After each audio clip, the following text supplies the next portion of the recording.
Shalom.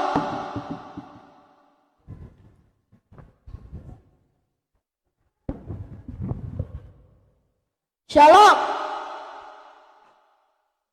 Damai di hati. Senang sekali saya bisa berdiri di sini untuk membawakan firman Tuhan pada malam hari ini. Saya berharap teman-teman dan saudara-saudara yang menyaksikan live streaming pada malam hari ini dalam keadaan baik-baik saja ya. Sebelum saya lanjut dengan firman Tuhan yang akan saya bawakan, saya ingin memberitahukan kepada teman-teman bahwa dalam satu minggu yang berjalan ini ada banyak sekali pembahasan firman Tuhan yang sangat disayangkan jika teman-teman melewatkannya.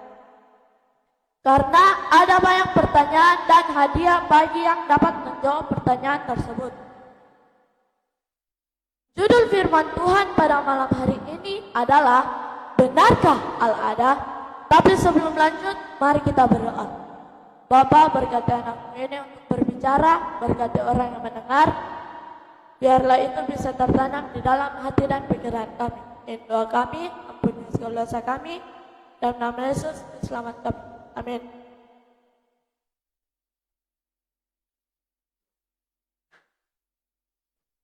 Ada seorang kosmonot yang berasal dari Rusia. Setelah ia berhasil mengelilingi bumi, dan ketika dia kembali dengan keadaan selamat, dia langsung memberikan pernyataan kepada dunia bahwa ia tidak melihat Allah. Berbeda dengan ketika astronot Apollo 7 dalam mengadakan perjalanan mengelilingi bumi selama 11 hari, dari angkasa luar itu, seorang dari antara mereka berkata, "Saat ini kami merasa lebih dekat dengan Tuhan." Saudara-saudara, jika kita mengikuti sejarah kehidupan manusia, maka dari dulu hingga sekarang ada orang yang mengakui dan percaya serta taat berbakti kepada Allah. Tetapi ada pula yang menyangkal dan berusaha menolaknya dengan berbagai dalih. Dari begitu banyak pertanyaan yang timbul dalam pikiran manusia, terdapatlah pertanyaan yang di samping menanyakan tentang dirinya sendiri dan keadaan di sekitarnya. Lebih jauh lagi, ia telah menanyakan tentang Allah.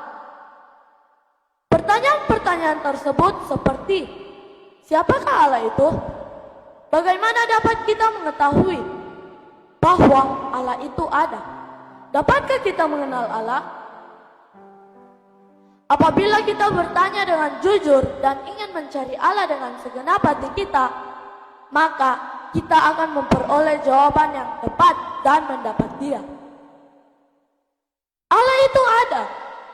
Dr. Hamka di dalam bukunya yang berjudul Pelajaran Agama Islam menegaskan bahwa wujud atau adanya Allah bukanlah perkara sukar yang harus dicari dengan jalan yang berbelit-belit. Fitrat manusia sendiri telah mengakui adanya Tuhan, meskipun pada mulanya mereka belum tahu siapa namanya. Adanya Allah telah menjadi suatu prinsip dasar dari semua agama yang benar. Karena di atas doktrin itulah terletak doktrin-doktrin agama itu. Dasar penjelasan pokok tentang adanya Allah terdapat pada ayat pertama dalam kitab, yaitu di dalam kitab Kejadian 1 ayat 1. Ayat ini dari kecil orang tua saya sudah mengajarkannya, yang berbunyi, pada mulanya Allah menciptakan langit dan bumi. Bunyi ayat yang sederhana ini bukan saya menyatakan tentang adanya Allah, tetapi juga sekaligus menyatakan tentang kuasanya yang besar menciptakan langit dan bumi. Segala langit menyatakan adanya Allah. Alkitab menjelaskan terdapat di dalam kitab Mazmur 19 ayat 2-4 berkata, "Langit menceritakan kemuliaan Allah dan cakrawala memberitakan pekerjaan tangannya. Hari meneruskan berita itu kepada hari dan malam menyampaikan pengetahuan itu kepada malam."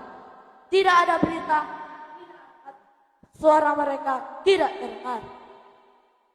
Saudara-saudara, dengan singkat dapat kita simpulkan bahwa dalam segala kekuatan di langit, cakrawala, planet-planet, tercantumlah bahwa Allah itu ada yang telah menciptakan kita semua. Kejadian di bumi berbicara tentang Allah. Saudara-saudara, apa yang kita lihat dalam alam kejadian membuktikan bahwa ada Khalik yang menjadikannya. Di dalam buku Ellen G. White yang berjudul Jalan yang Terindah melukiskan dalam perkataan yang jelas mengenai hal itu. Lihatlah kejadian-kejadian ajaib yang Allah telah jadikan.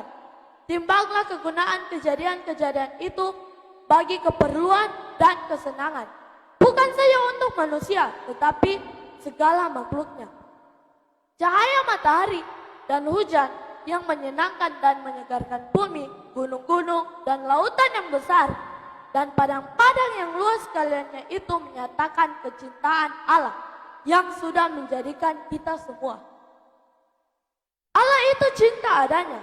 Di dalam kitab Matius 6 ayat 28 sampai 30 berkata, namun aku berkata kepadamu, Salomo dalam segala kemegahannya pun tidak berpakaian salah satu dari bunga itu. Jadi, jika kita demikian Allah mendandani rumput di ladang yang hari ini ada dan esok dibuang ke dalam api, tidakkah Ia akan terlebih mendandani kamu, hai orang kurang percaya? Saudara-saudara, bahkan rumput di padang dan bunga-bunga itu semuanya menyatakan tentang kebesaran Khalik dan kuasanya yang menciptakan. Manusia menyatakan adanya Allah. Mungkin salah satu unsur yang amat sangat penting dalam pemikiran manusia ialah kecenderungan memikirkan dirinya sendiri. Mengenai asal-usul manusia itu terdapat berbagai pandangan. Rahasia daripada penciptaan itu adalah di luar batas kemampuan ilmu pengetahuan.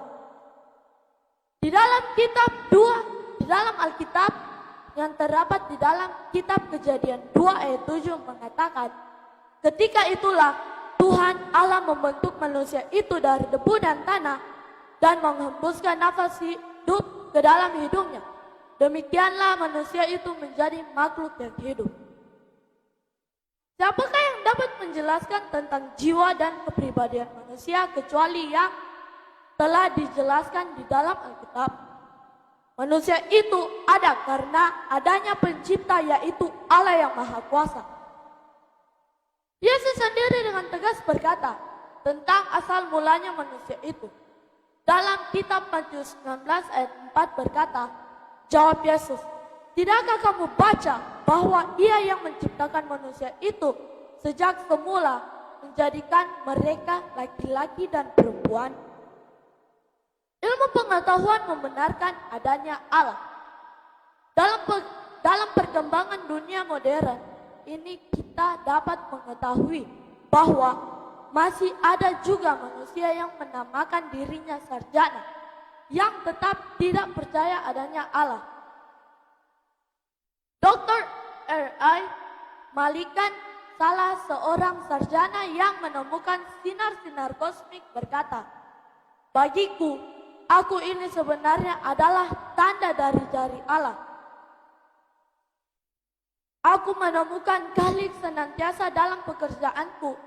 Aku bersaksi bahwa ajaran ilmu pengetahuan Allah luar biasa.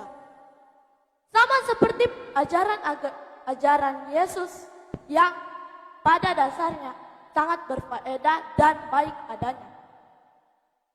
Herbert Spencer, seorang ahli filsafat yang terkenal berkata, kita harus mengetahui juga bahwasannya segala kejadian itu adalah tanda daripada kuasa Allah dan terlalu tinggi untuk dicapai oleh pemikiran manusia.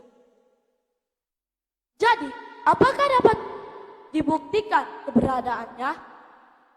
Bukankah manusia sendiri adalah karya Allah? Bukankah hidup ini adalah karya Allah?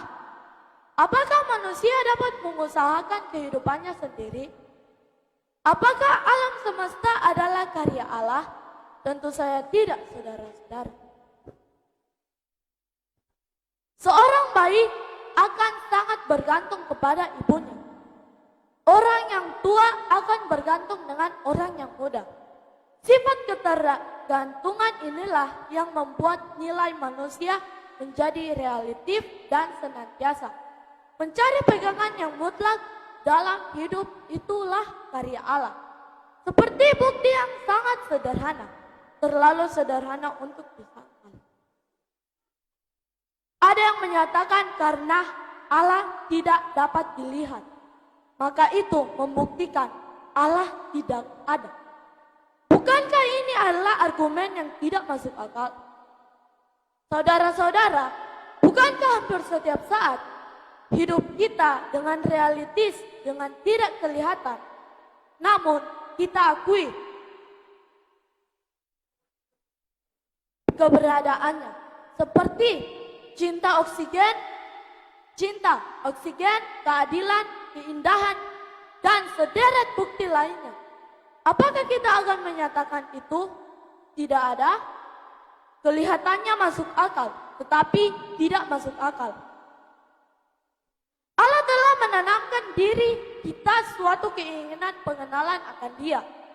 Karena itu, yang tidak sempurna berusaha mencapai yang sempurna.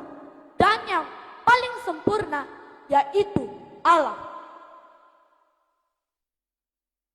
Allah juga telah merancang suatu ketergantungan hukum alam yang luar biasa, sehingga manusia yang mempelajarinya harus mengakui adanya rancangan keras di balik semuanya itu. Bukankah membutuhkan iman yang lebih besar mengatakan bahwa Allah itu tidak ada daripada menyatakan Allah itu ada? Mari kita menerima Allah dengan iman. Kita walaupun kita tidak pernah melihatnya. Allah itu ada.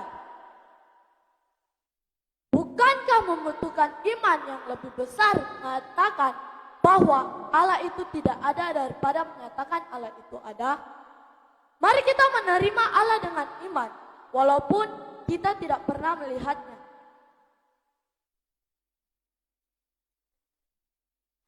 Allah itu ada, saudara-saudara. Sekian khotbah saya pada malam hari ini. Tuhan Yesus memberkati.